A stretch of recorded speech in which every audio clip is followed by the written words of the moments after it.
see that? I did. Did you see that? I did. Yeah. I don't know what that was, but it was something. I just kept playing a B over and over again. I thought we were in E for like most of the song. But I thought we were too, but it ended up being in B. It was in B. Whatever riff you told me it was in E when we first started. You know what? There You know like, what I it don't was. know. You know what it was. It's the F sharp. That put us in B. Oh, F sharp major. F sharp major. Oh, see, the reason you were playing that F sharp major is because we were jamming earlier. Yeah. Folks, we're working on music. We are. Yep. We are. And it's coming together hot and heavy. Sure. I mean, it's gonna be good. We got somewhere tonight. At least did. what we did tonight was we had a song that we were working on, and and this is how I usually work. I'll have a bunch of ideas, different parts of a song, and I'll just be like, well, here it is, play it, and then I kind of leave it to somebody else, mainly a singer. Like if it's a singer, Dan's gonna sing, by the way. Surprise.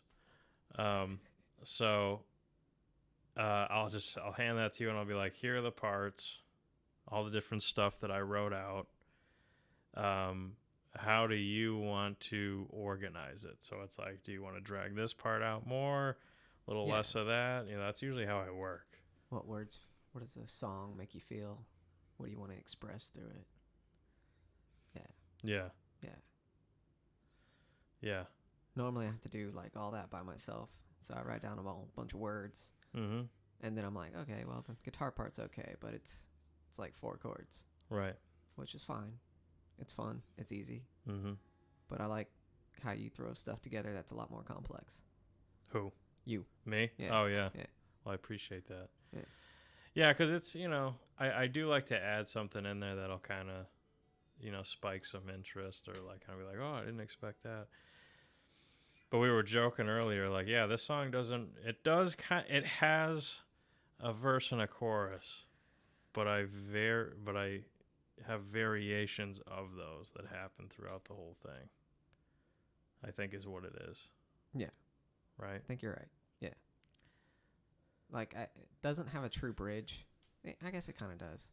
It follows, typical pop layout. Verse, right. Chorus, verse, chorus. But it doesn't really have a chorus. It just has an alternate verse. Because, I mean, I guess it'd be better if everyone had heard it, and then we could, talk about it. But, yeah. What we got is, something that doesn't really repeat, so it doesn't really have a chorus. Right. I mean, instrumentally it has a chorus, but vocally it does not yet. We'll see where it comes. See what happens. Right. I think it's coming together nice. I'm so far happy with it. Yeah. But it was kind of funny because we were sitting here and there was because I originally wrote this song instrumentally. It was just going to be an instrumental thing, and which is mostly what I do. And and since you were coming up with lyrics, I was like, all right, well, we need to switch things up a little bit. So we reorganize it. And then there's a solo section that I was like, I like it. But now that Dan's singing, the solo section by itself just sounds random. So I kind of had to drag out. I had to come up with some other stuff after what I originally wrote to kind of tie it back into the song a little bit. Yeah. So I think it'd be good. Yeah. We're going to do some polishing, and we'll let people know. Polishing, You don't need to do that. It's just like school. The rough draft is the final draft. Exactly. That's guitars out of tune and everything. Every musician who has ever made it just wings it. Never tuned his guitar. Never. I saw a video. So I saw a video with Kurt Cobain, and he is. I think he's completely no. What it is I think every member of Nirvana was playing a different instrument than they normally play, and they were completely unplugged. And they were playing it completely wrong just to get across the point that they were in fact not playing their instruments in like some sort of protest or something like that. Really? Nirvana? Yeah. Wow. It may have been Nirvana. Maybe it was Red I Hot mean, I Chili could see Peppers. them doing that. There's something about Nirvana that I've always kind of like. Yeah, they had a great impact. They did some wild stuff. There was a lot of inspiration behind them. Musically, they Not were, my biggest yeah. go-to I though. mean, they're as popular as they were. I don't really understand why. Like, I like them, okay, Yeah. but like in that time, you had like Soundgarden and Oh yeah. and like Alice in Chains and those Alice people in Chains. Yeah. and like, I mean, albeit. I guess Nirvana had a lot of anthem songs versus like Alice in Chains didn't really have anything like that. Yeah. So, and I think people like those anthem songs. Kurt Cobain had some kind of He's like a cult leader. he Not a cult he leader. kind of had this he had this following Yeah. that they just kind of Yeah, I mean, Kurt Cobain. I can't tell you who the lead singer of Alice in Chains is. yeah. I think it's because he died. He did? Oh. Kurt Cobain. Oh, Kurt. Well, didn't the lead singer of Alice in Chains die too? There was two guys at one point, right? And We should probably look this stuff up and not just like wing it. Dan, you got a smartphone? I do have a smartphone. It's in my pocket though. That's a really long way away. Okay. Oh, we got a podcast at 9. My phone's reminding me. Yeah, we were a little late. One of the reasons we were late, was because of this You were trying to get your own recording track stuff together. and technical difficulties. I don't know what the That deal. too. Yeah. The deal with technical issues is mostly why we've been late. Yeah. Facebook is still down for some reason. Yeah, No idea. I'll probably just have to reconnect my account, but Yeah. I'm not too bent out of shape about it. Now we're on the important ones. Right. What am I doing? I'm looking up Alice in Chains. Yeah, did the lead singer Alice in Chains die? Alice in Chains. Got to be careful how I spell this. Don't want to be getting something unnecessary.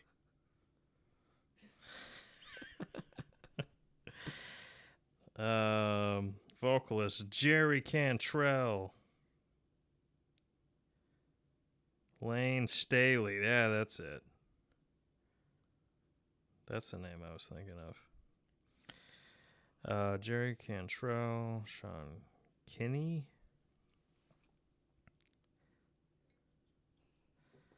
Did they kill Kenny? Like in South Park? Lane Staley. You think he's dead? I don't know. He did die. I thought he did. Oh. He died in Seattle, Washington. Yeah, wasn't it like 2001 or something like that? He died in Seattle during that Chaz invasion. Seriously? No, I'm just kidding. Oh, okay. 2002. 2002, okay. We're laughing at someone dying. I was laughing It's not at the funny. Chaz The Chaz thing is... takeover. That's also not funny, but, it happens. He was known for his distinctive vocal style and tenor voice. Yeah. Let's read about his death. Let's see what actually happened.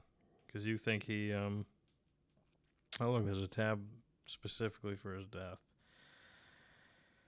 So they contacted his manager. Staley's accountants contacted the manager and informed her that no money had been withdrawn from the singer's bank account in 2 weeks. Silver then contacted Staley's mother, who then called 911. It was reported that Staley weighed only 86 pounds. Holy mackerel. It was heroin, I think. Was partially decomposed when he was found. Wow, Jeez. that's metal. That's... Sure. Just kidding. McCullen revealed that 2 days before Staley's body was found, she went to his apartment to let him know about the death of Parrot's brother. When she got to the phone call to check on her son, she was not surprised that Staley had not responded. There was mail by his door. The autopsy. Heroin and cocaine. Yeah. Also known as, the mixture is also known as speedball. Oh, okay. Man, that's rampant. That's kind of like, people taking Red Bull and whiskey, or no, it's usually vodka or something, gin, something. Vodka and whiskey. It's supposed to get, Red Bull obviously gets you hyped, and alcohol gets you buzzed, and it's supposed to be this weird. It's supposed to get you really hammered, I guess. Yeah, it's really bad for you. That's why. And here you are taking two hardcore drugs that do have similar effects. Yeah. That's crazy. Yeah, and they have that's bad. Yeah. Yeah. Wow. Yeah, I knew something bad. I thought something bad had happened to him. So. Man, I can't imagine. That's like obviously one of them, you're kind of sitting back like, yeah, this is a problem. But now you're taking two at once to get some wild effect. Yeah. Cocaine's wild, man. I was who was I talking to about? It might have been a police officer I was talking to. And he was telling me about, drugs in the city and everything, and this is back where I'm from. And he had told us one time, was it cocaine? It might have been. Do you know the next step up from coke? There's like something else. Coke is the next step up for most things. Well, there was one. I forgot. Fentanyl? No. Because fentanyl is really bad. Could it have been speed? So, meth? I don't know. I mean, fentanyl is really bad. I feel like I might have been cocaine. It might have been cocaine because he was telling me about this guy, how cocaine, whatever it does to the body, this guy was out in the cold in winter, and he had no shirt on. And he was, making some noise. The police show up. They're trying to stop him. And next thing you know, he's going after the cops. He's telling me this story, and then he got shot, or they shot him, and he was just going banana. And he was still, even though they had put maybe 4 rounds in him, he was still running around. He was probably on PCP. That's what it probably was. Yeah. That's bad stuff. I mean, all of it's bad. Yeah. Oh my goodness. That's some bad stuff. I'll never forget that story, man. That was. Yeah. I just can't imagine. So eventually, they finally got enough guys to get him down, and they had to. And he died. I think he died. I mean, he was after everything wore off, and he finally just. I guess he might have bled out. Because now you're running around, you're shot, you're bleeding, you're all amped up, and you're not in a good situation.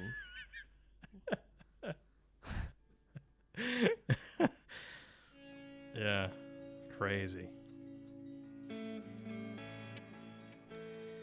That's sad though, because he had Kurt Cobain. He overdosed. Yeah, a lot of people. Well, yeah, Alice he didn't in overdose. Chains. Oh, yeah, he did. No, he shot himself. Right. Shot himself. Right. Man, but yeah, I'm bad Alice in at this. Chains. I'm bad at this grunge rock 90s era stuff. I mean, Chris Cornell, he killed himself. And that was tough. That Chester was sad. Bennington. Yeah. Yep. I'm pretty sure Chris Cornell killed himself because of Chester. What was he after? I thought it was Chester was after. Okay. Yeah. Man. Oh wait. You might be right. It might be the other way around. I thought Chester was after. Either way, it just it just goes to show you get all that stuff. It's not enough. Some of the best bands in the world, some of the best singers. Everyone knows who you are. It's still not enough. Oh, you're right. Kurt Cobain did. Yeah, he shot himself. He shot himself, yeah. Some people think that the record label killed him. Yeah, I've heard of that. Yeah, I don't really know. I mean, I suppose it's not beyond things, but Interesting guy to watch in an interview too, Kurt Cobain. Yeah, I never really. He was very like, because that was really the only way watching interviews with him online is what I would see of him. I never saw him live or anything. No, I mean we were too young. Yeah, well, actually, when did he die? Like 91 or Was 92. Yeah. Like you may have not even been born yet. 94. 94. Okay. I was 1 year old. Yeah. I wasn't old enough to know what was going on. Yeah.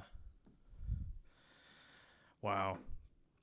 Yeah, but that's all, I would see his interviews, and he was just very, a lot of them I saw, it seems like he didn't want to be there, He didn't. which was, Yeah. which was kind of funny, because he's just kind of just moping around. And If you listen to and look at everything he did, he really struggled with depression. oh, yeah. So Yeah. Well, Chris Cornell did. yeah, That was a big, I think a lot of them do, and a lot of them like Robin Williams and better you are. Robin you are at Williams. your I was just craft. going to mention Yeah. him, yeah. Better you are at your craft. It's probably because you're trying to escape something. Yeah. And that was a sad one, too. Yeah. Because and that's the thing, this is like way later in their life. Like Mhm. Kurt Cobain, he was kind of like at the height. Yeah. Like he was there and then just gone. Mm-hmm. All these other guys, it was like the height. Chris Cornell was in Soundgarden. He was in Audio Slave. He did his own solo stuff. All that stuff had happened. And then it was even like a few years after all that stuff. He was still doing solo stuff. STP as well. What was it? Stone Temple Pilots. Yeah, Stone Temple Pilots. He did all this stuff. And Killer vocalist. Probably one of the best. oh, yeah. Yeah. Like he could. He could belt. Oh yeah, He could belt hard. he was good. And even like when he was doing his solo acoustic work, oh my goodness.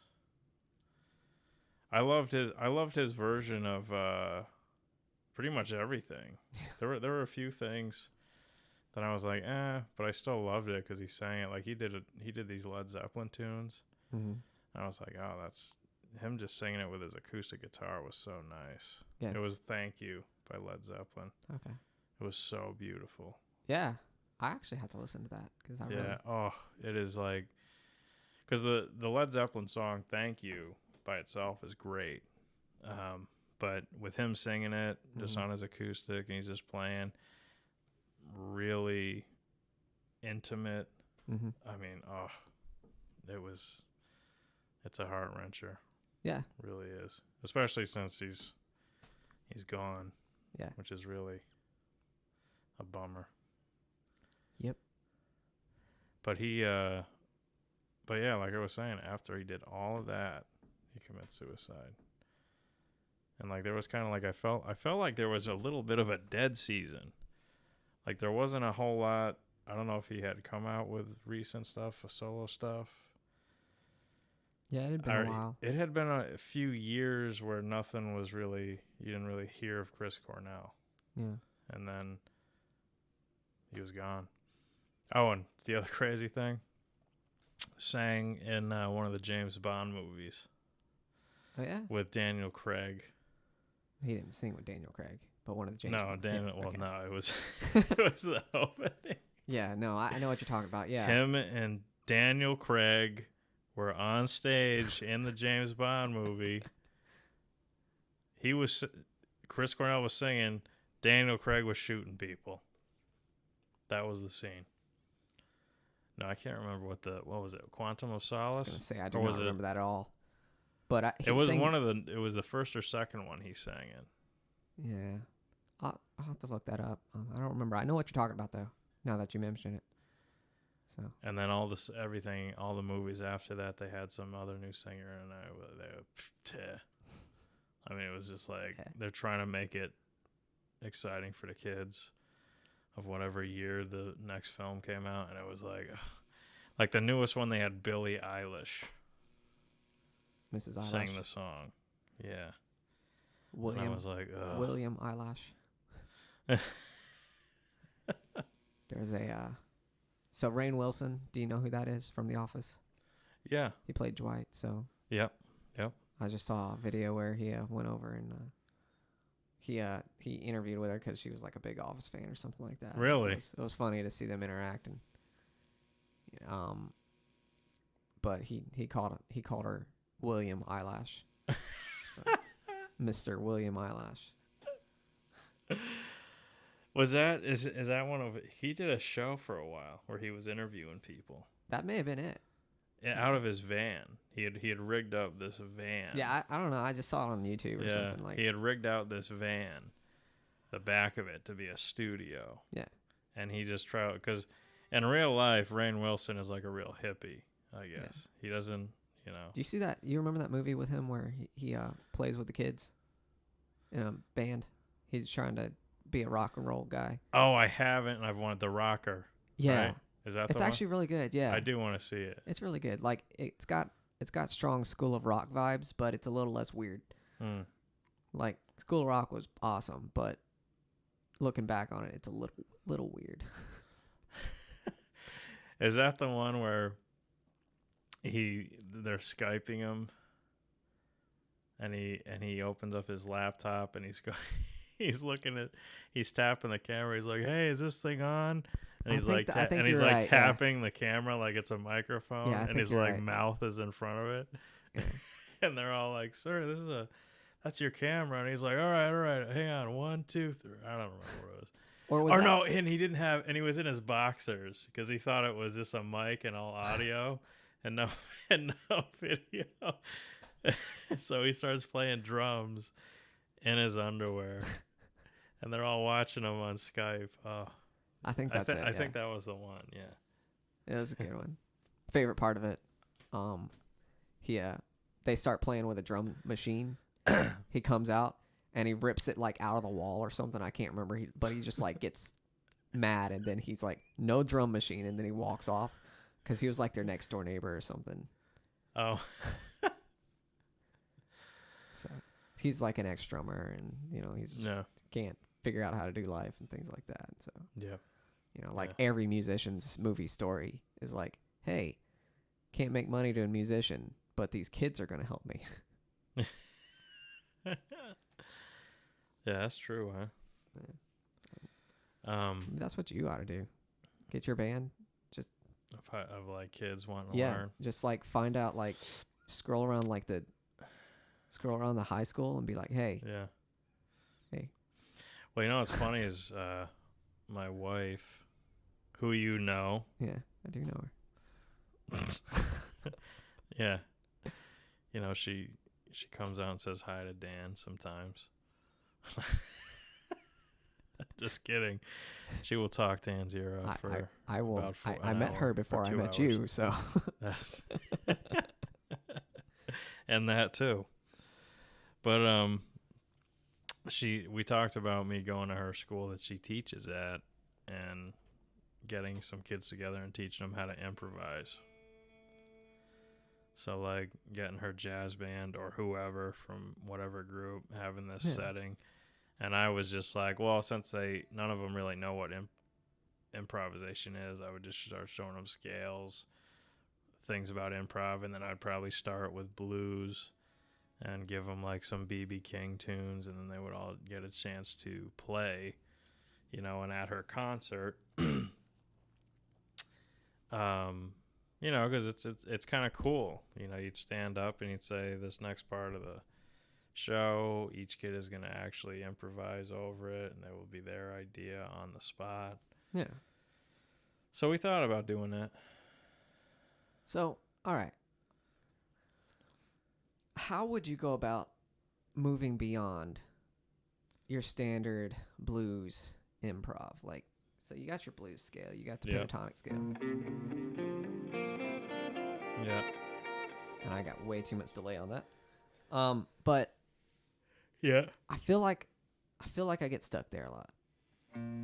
I mean, it's a super friendly scale. I go back to it a lot too.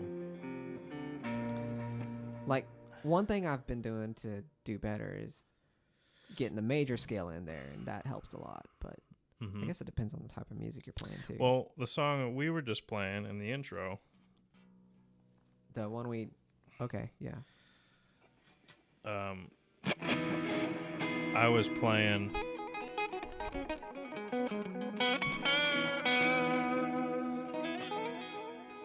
But when you got to a certain part,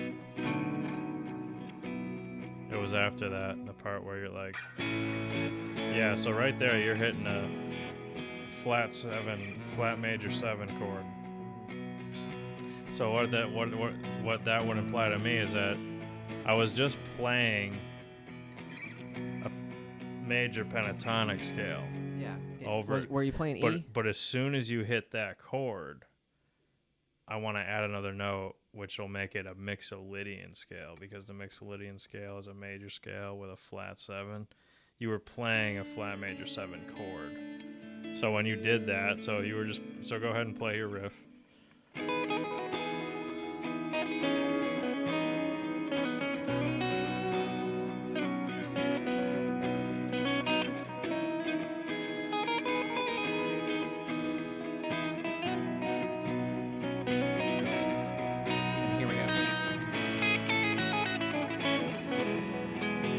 Right there.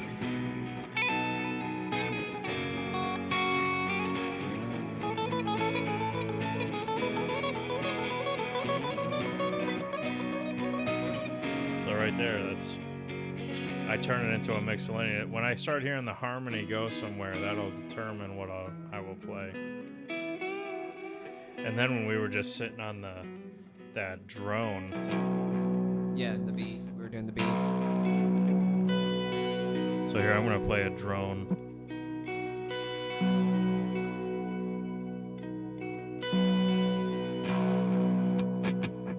So here you got this, droning right? on the B?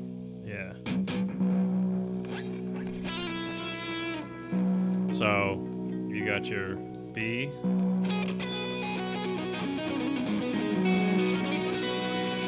Right there you got major sound. I kind of messed up there.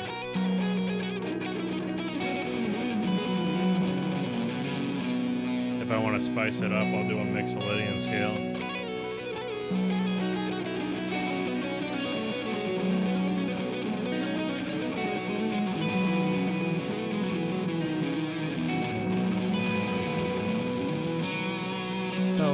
And when I really want to spice it up, do a Phrygian scale.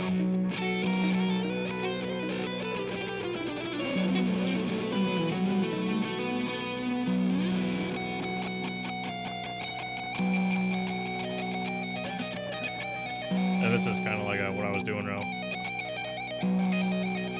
This is like a Gypsy minor scale.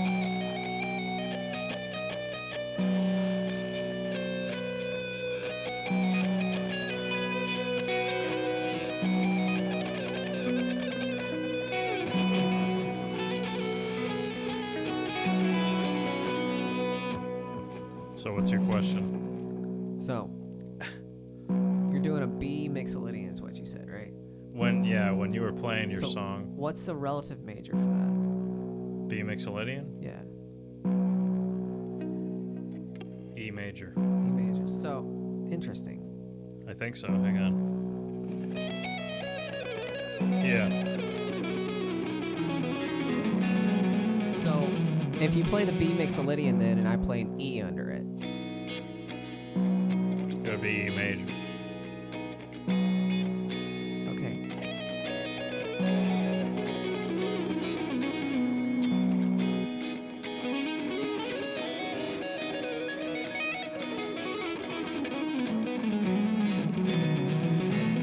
And there I get the B in there.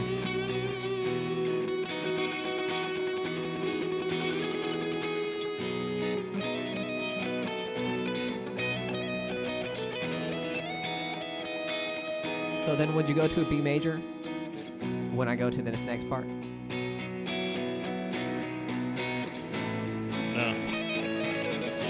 No, I would play an E major. Because tell me the chords you're playing. Because I can hear it. I can hear it. I just need you to tell me that. A major. B. Yeah. So. And then I do F sharp major. F sharp. So F sharp is the 5. Yeah, 5 of B. The A major is what? The A major is 4 in E. But in B. In B, it'd be a flat 7. Flat 7. Yeah, flat major. What is a Mixolydian scale, or what makes a middle Mixolydian scale? Is a flat 7 note in the scale. Interesting. So when I was playing, when I still had it in my mind, when I went to the B major scale, well, actually I went to the B pentatonic, and so it kind of loses its major and minorness when you go to pentatonic, and so.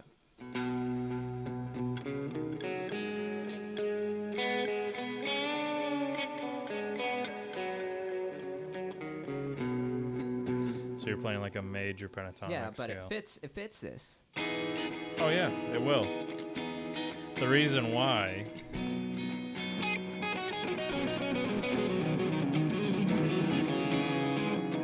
so this is technically I really like the way that sounds. This is like if you take A flat pentatonic, what notes do you have? A flat. Sorry. A flat major pentatonic or minor pentatonic? Minor pentatonic. A flat. It might be out of tune. Or technically, we're talking B major, so we're gonna need to talk sharps. So That's G flat, sharp. sorry. So G sharp, B, C sharp, D sharp. D sharp.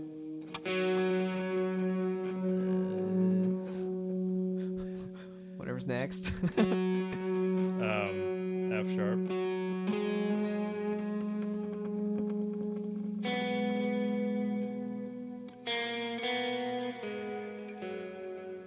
Sorry.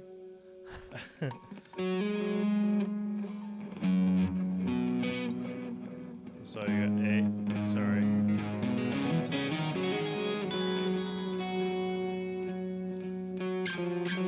F sharp. That would be G sharp. G sharp, yeah. That would be B. Yep, so you're that's back. 1 octave, yeah. So there you go. So you have all the notes within.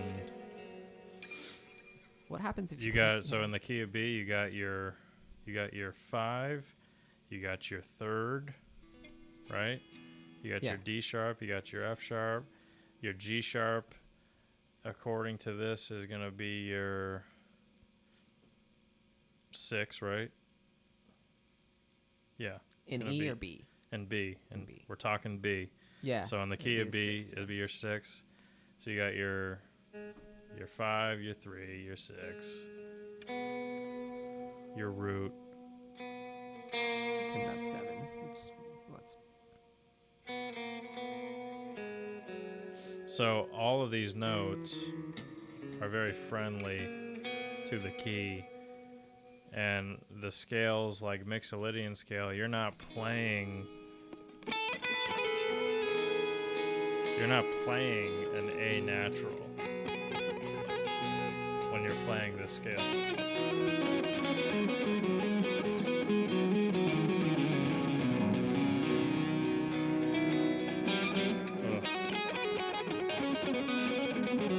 But as soon as you throw that A natural in there, it makes it sound Mixolydian.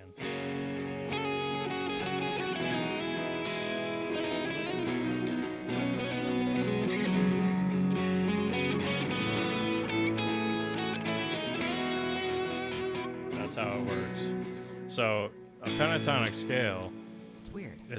is super friendly for a broad amount of things. Like play that A major, and I'll just play What A major? that riff with the A major chord. I don't play an A major chord in that riff. Yeah, you do. You go. Oh yeah, sorry, right here. Yeah. So keep doing that. I'm gonna play.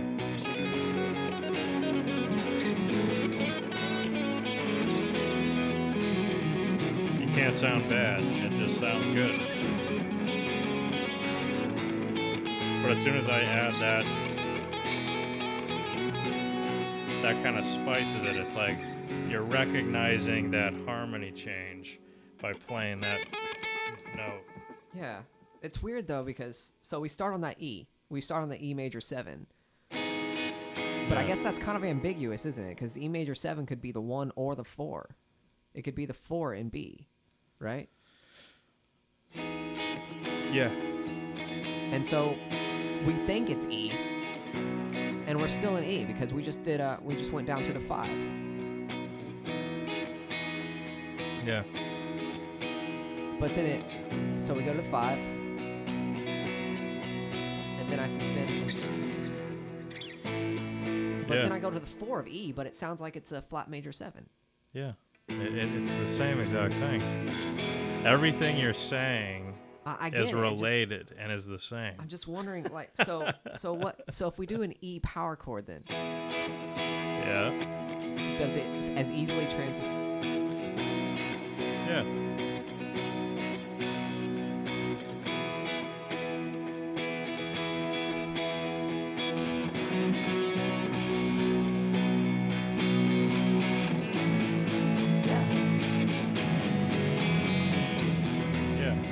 It will. And here's the kicker. But yeah, so if I leave that F sharp minor, Yeah. it'll stay in E, I think. Let me try. Yeah.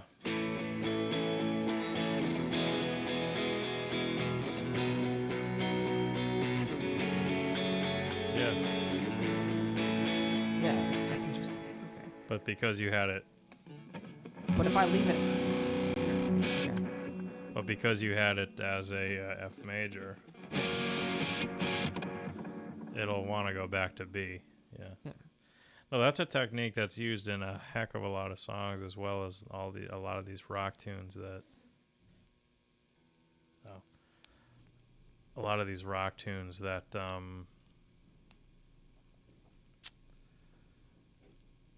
Flat major 7. Yeah, they That kind one of flat they will major kind of 7. go to that.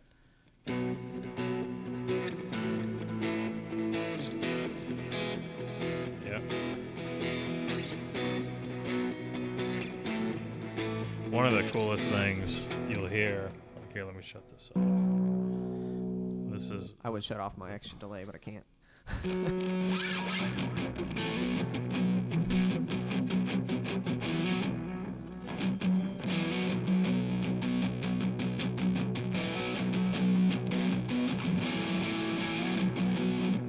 Yeah.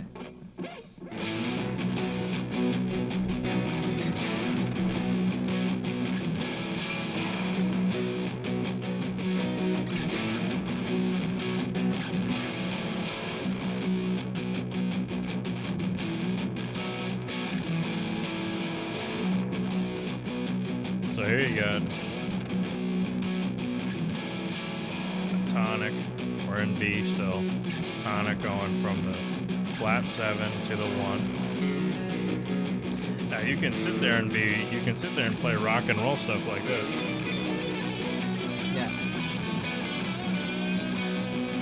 Is that it? Is that B? Is that a B scale you're playing? This is a B minor pentatonic.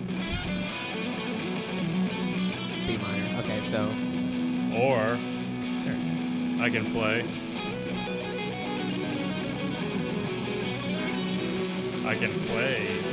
the relative major. you gotta. Let's see. But if I want to make it sound really cool,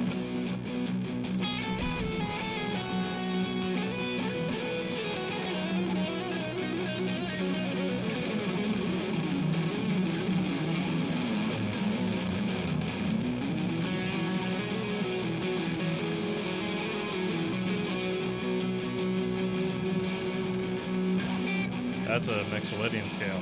Really it takes that riff Uh-huh. that you would probably hear a guy going. It would just make it, but it like takes it to another feel, you know? It's got more of a metal feel to it rather than pure rock and roll. Soundgarden all the way. Okay. He actually uses this a lot. Mixolydian. Yeah.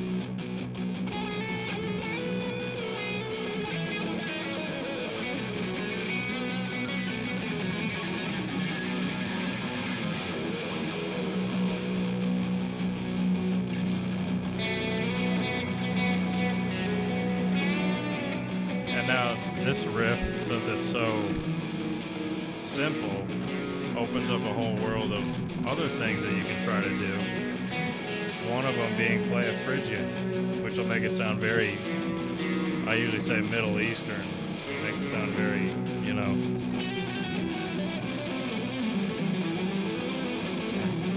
Now I think of metal when I hear this one.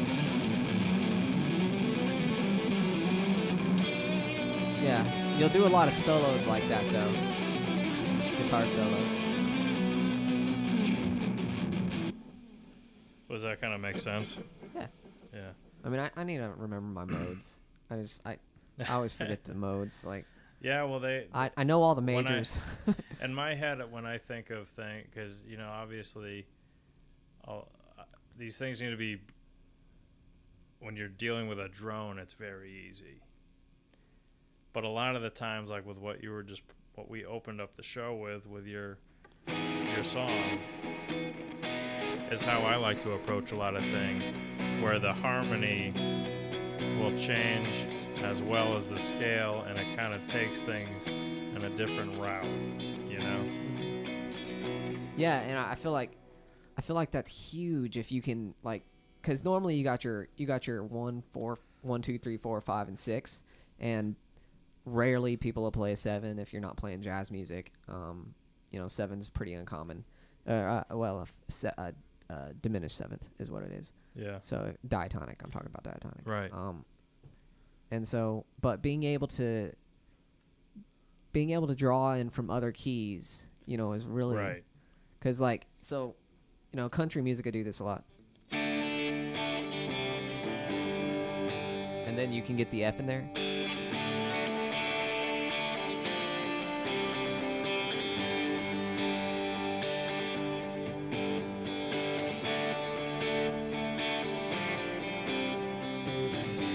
So it's almost like it's being minor for a minute.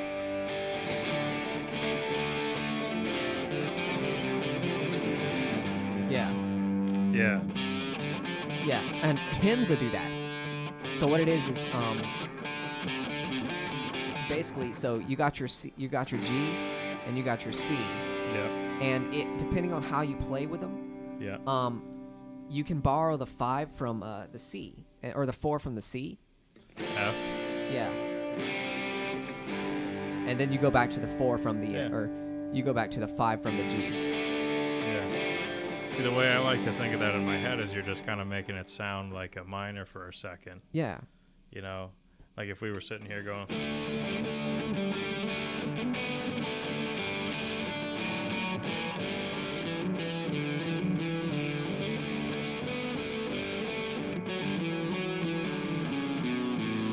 So, yeah. So Alright, if it goes minor, then what you're saying is if we start with a G Yeah. and we do the D, so let's try D, C, G, F, G minor.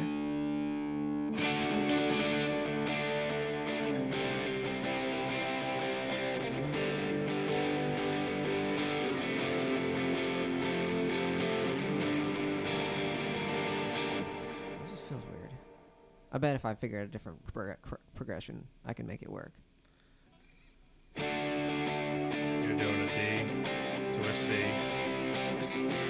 to a what now? F to a G minor? F to G minor, but I don't like F to major. G minor. I wonder if there's another way to it.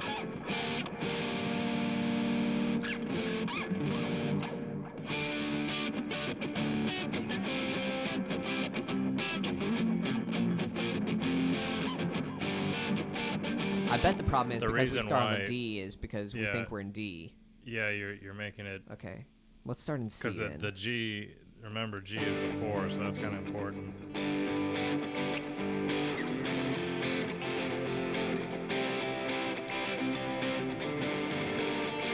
There we go. Yeah. And then so if we do G, F, C, G minor. Or you could do like a hang on.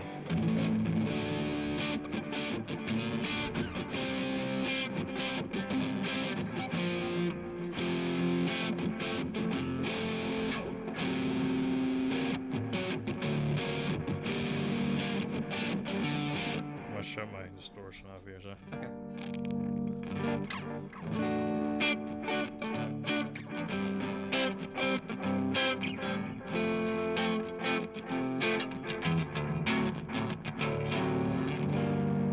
That's interesting.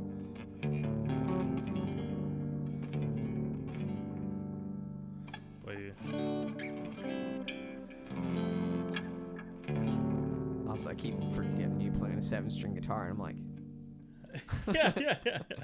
Yeah, so D, C major, F major, and then from here you're going.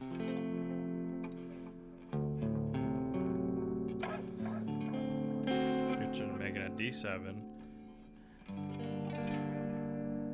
So that would be a substitute dominant chord that kind of could lead you in that direction if you wanted to go there. yeah. And I've done that before, in some songs I'll do like throwing a substitute dominant, and you can kind of go wherever you want at that point. It's kind of.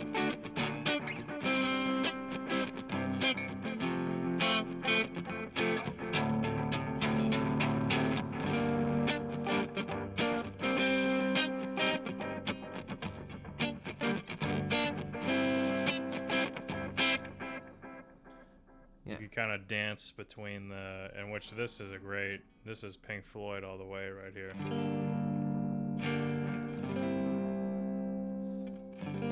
Dorian. This kind of makes you definitely feel Dorian. I need to learn my modes. Well, and I wish I kind of was into it more. I know that when you want something to feel Dorian, Yeah. play a minor chord, and then the 4 chord is major. Okay. That's how you make it feel. That is the most. But the 4 chord is normally major. If it, in a minor key, so play an A minor. Let's start with. Well, what are we playing? Yeah, A minor. Okay. Now play a D major. Okay. Normally, you play an A minor, and you play a D minor. I see it. You see?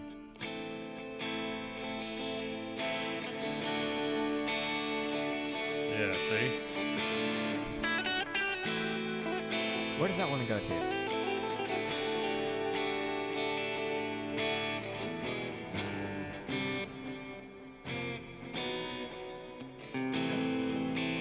You could do like a.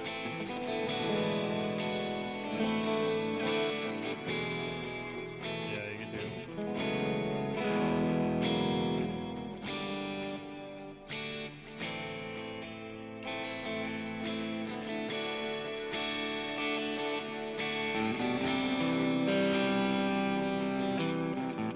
Where's that trying to go to? Here, listen.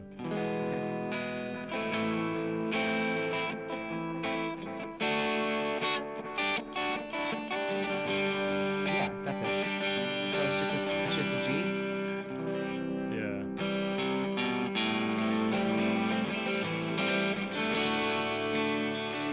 The reason why you want it to go to G is because it's a D major is the dominant of G, Yeah, so that's you think it wants to go there, It's yeah. a 5 of G. Yeah.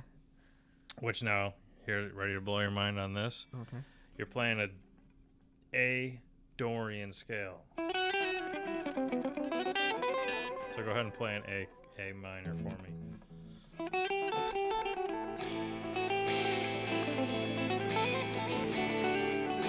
Do it just stay on the A minor? Now the key signature for A Dorian, right? A minor is no sharps or flats, right? For a Dorian scale, you raise the 6th.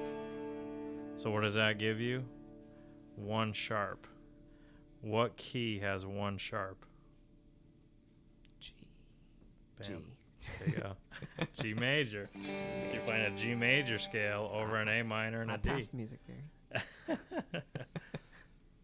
You were about to get your guitar into your monitor. I know, it was close, wasn't Yeah.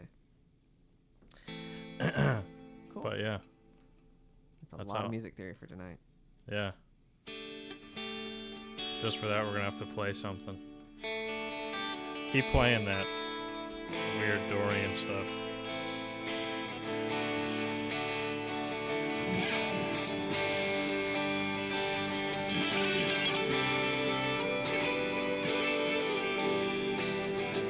So I'll do A minor, D, G.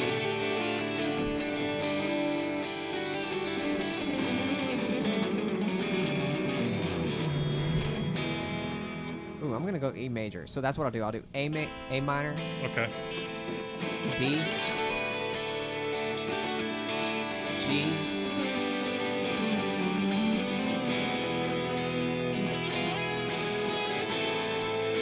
I like that. A minor, D, G, walk down, E major.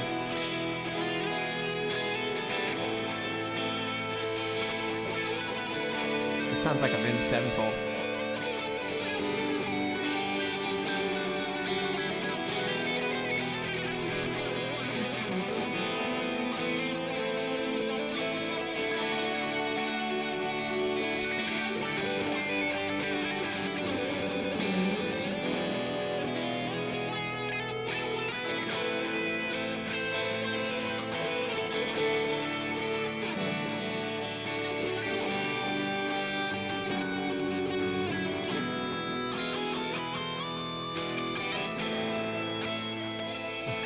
Sounds like Avenged Sevenfold. You know why? It's because I think what he does, he's a gypsy jazz player. Okay. And this was a gypsy minor scale that I was playing. And when it sounds the dopest, when this scale sounds the dopest, is when you are playing it over a dominant chord. That is when this scale shines. So like for a minute, so just play an A minor and then go to an E major, but give me some time. Give me some time.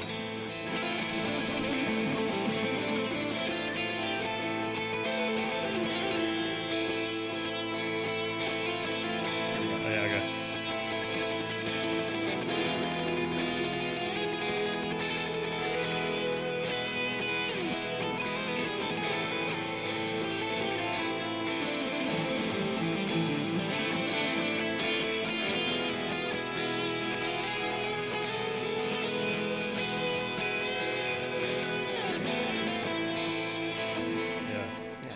See that. So that scale sounds the dopest when it's played.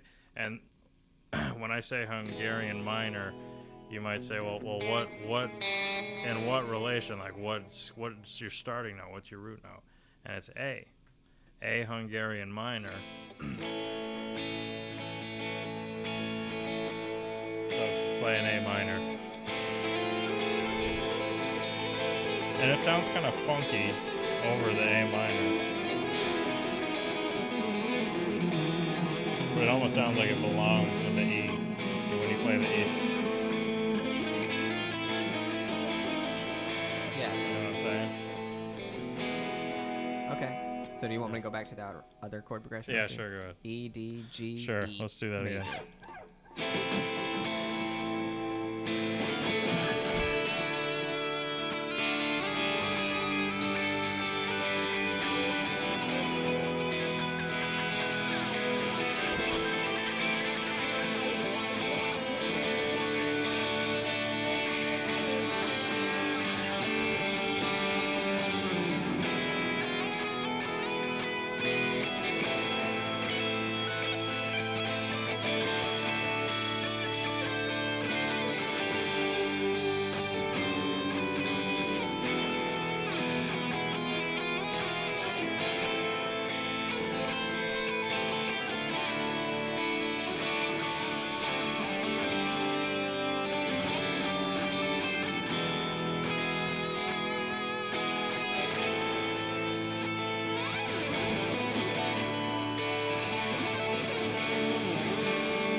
deserve. Okay, here we go. Here we go.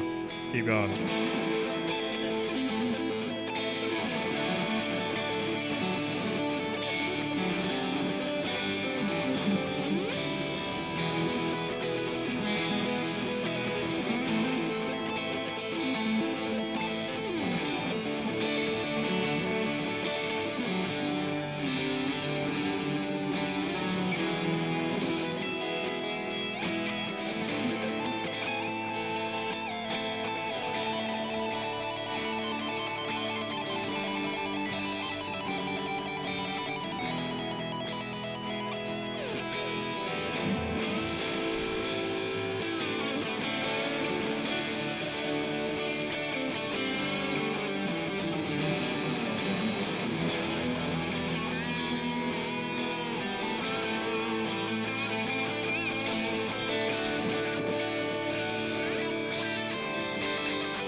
Actually, I wanted to find this out for a while.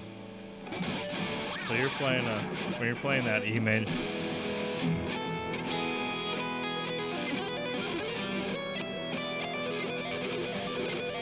Oh, there we go.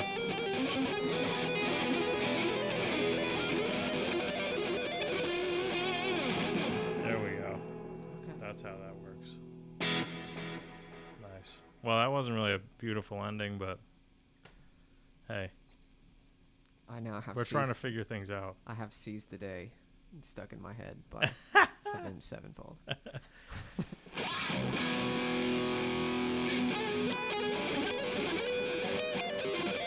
mean,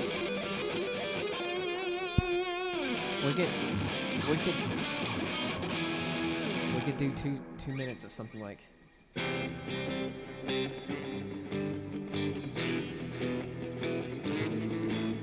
Nope, I don't like that.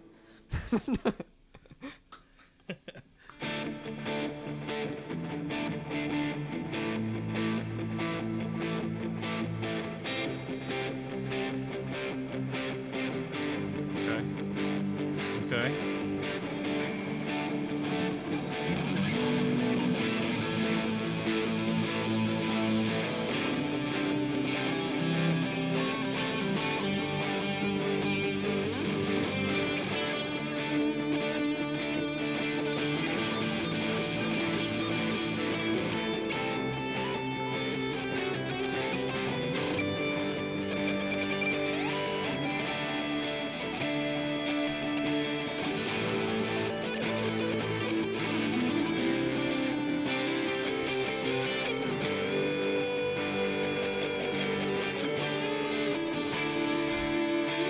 That's my friend.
What's our root note?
It's like meditative.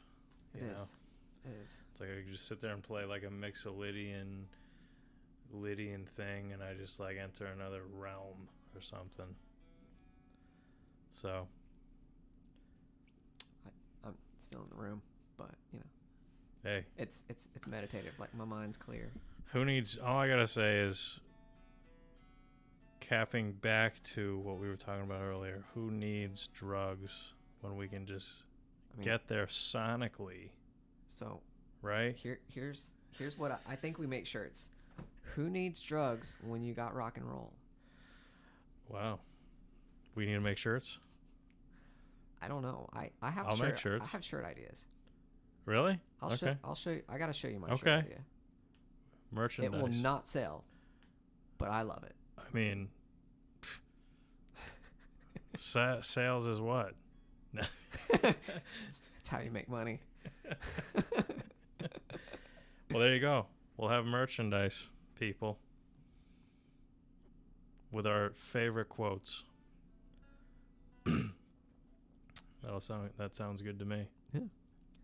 Who needs drugs when you got rock and roll? Right. I dig that. I entered another place. That'll turn heads. The Make people room. come up to you and ask questions. And you say, well, start going in this in-depth concept about music theory. And this random person is just sitting there like, wow.